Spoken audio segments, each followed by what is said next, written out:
আসসালামু আলাইকুম। এই পবিত্র মাহে রমজান মাসের ইফতারিতে আজকে সম্পূর্ণ নতুন একটা আইটেম দেখাবো আপনাদের, সজনে ফুলের পাকোড়া। আমরা গাছ থেকে এখন এই সজনে ফুলগুলো পেড়ে নিব এবং ইনশাআল্লাহ এই দিয়ে একটা মজাদার সজনে ফুলের পাকোড়া আইটেম দেখাবো আপনাদেরকে।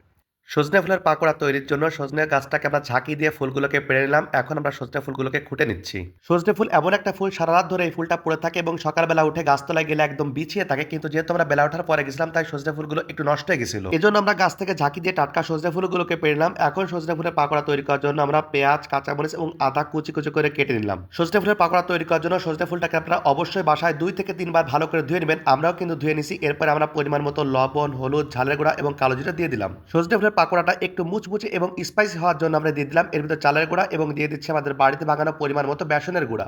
এরপরে হাতের সাথে সবগুলো উপকরণকে খুব সুন্দর করে মাখাতে হবে, কিন্তু কোনো পানি দেওয়া যাবে না। ফুল ধোয়া পানি যে একটু গায়ে লেগে থাকবে ওর সাহায্যে সবগুলো উপকরণকে সুন্দর করে চটকে চটকে মেখে নিতে হবে।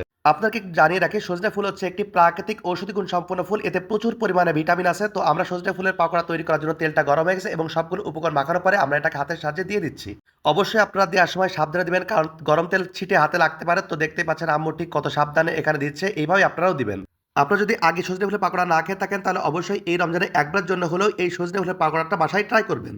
আমাদের সজনে ফুলের পাকোড়া কেমন লাগলো অবশ্যই কমেন্টসের মাধ্যমে জানাবেন। তো তৈরি হয়ে গেছে আমাদের এই পাকোড়া। আলহামদুলিল্লাহ, আজ এ পর্যন্তই। দেখাবে আগামীকাল ইনশাআল্লাহ। আসসালামু আলাইকুম।